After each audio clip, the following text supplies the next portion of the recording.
The list elements are really very flexible. Let's take a look at some details on how these work. We're going to make a working copy of lists.html. I'm going to rename this as lists-working.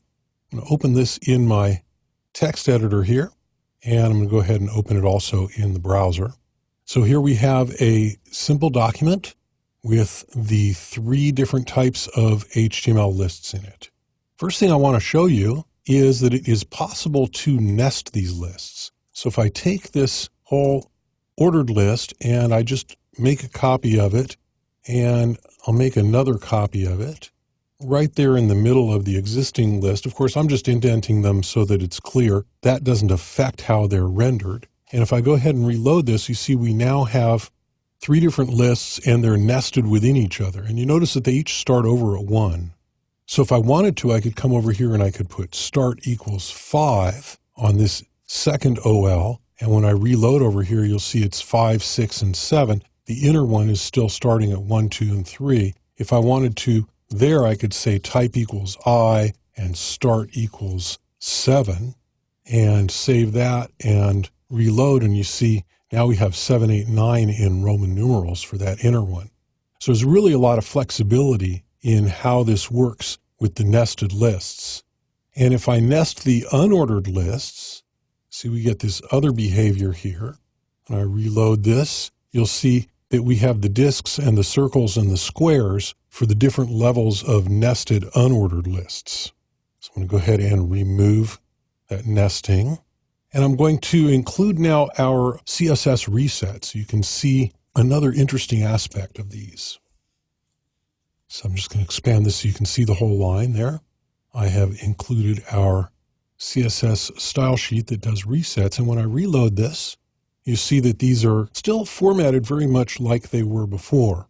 And that's because if we look at our CSS reset file here, you notice I really don't do much to the lists. The only thing in here is for the ordered lists, unordered lists, and the LI elements. I've got margin, padding, border, font size, those things reset.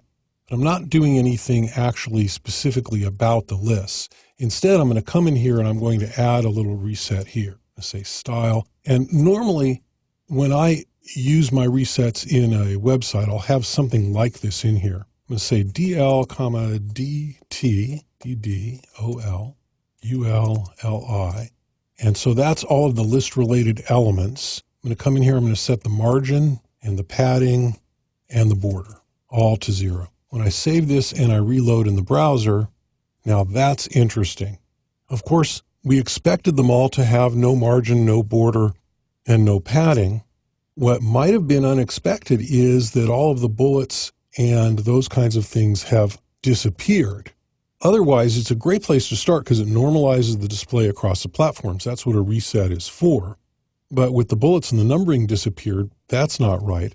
What's actually happened is they're still there. They're just outside of the margin. I'm going to show you why here. I'm going to go ahead and I'm going to put a div around all of these list elements.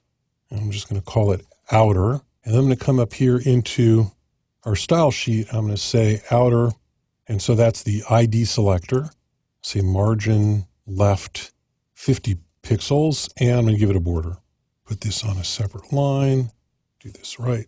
And now when I reload over here, we'll have them inside this div. And it has this indent. And you'll notice that outside of the margin, we've got our numbers and our bullets. Now that may seem weird, but that is the default on all the browsers that I know of. Of course, there's no guarantee that that's the default on all of them, so we can specify it. So we can come out here, we can say for OL and UL elements, list style position inside. Now, there's 2 possible values here, outside and inside, and outside is the default. And when I change it to inside, now all of those numbers and bullets are inside of the margin. And when I scroll back down here, I'm just going to take out this div. We don't need it anymore. And I can take out the styling for the div, save this and reload. Now, this might be more of what we expect. We have the numbers and we have the bullets displayed even with our margins set to 0. Now you don't have to do this. You can set that list style position to outside.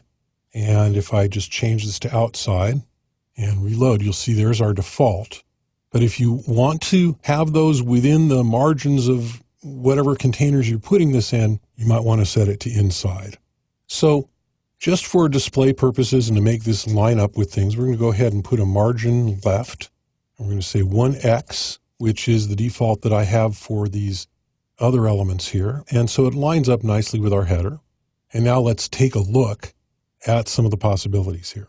So I'm going to go ahead and I'm going to put some class names in here. I'm going to say class for the ordered list. I'm just going to call it ordered. And a class for the unordered list as unordered. And come back up here into our style sheet, and I'm going to say for the ordered list, say list style type. I'm going to say lower alpha. I'll just make this a little bit wider here so it all fits. And we can actually move this over a little bit. And this is just for our purposes of being able to experiment here. So I save that and reload it. And now we have lowercase alpha. And I can say upper alpha. And we'll have uppercase alpha. I can say lower Roman. And we have the lowercase Roman numerals. I can say upper Roman. And we have the uppercase Roman numerals. Now let's look at some of these other options. I can say katakana. We get Japanese. There's really a lot of them available. There's also katakana iroha. Save this and reload. Different type of katakana. There's hiragana and also hiragana iroha. There's Armenian. Reload that. You can do decimal with a leading 0 like that. There's Georgian. There's really a lot of them.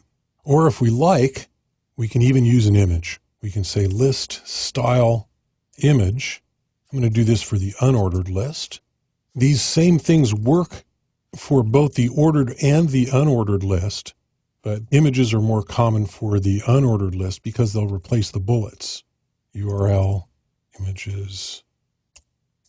So that's URL images / scissors -small.ping. And that's an image that we have in our exercise files. And you see it's a small thumbnail size of my little scissors picture. So we again have 1, 2, 3 for the ordered list, and our unordered list now has these images. That's a great feature if you want to create your own types of bullets. So you can see that there are many, many options available. Of course, you can and likely will apply other CSS properties to your list elements. Formatting your list with CSS is a very powerful way of presenting lists in your documents.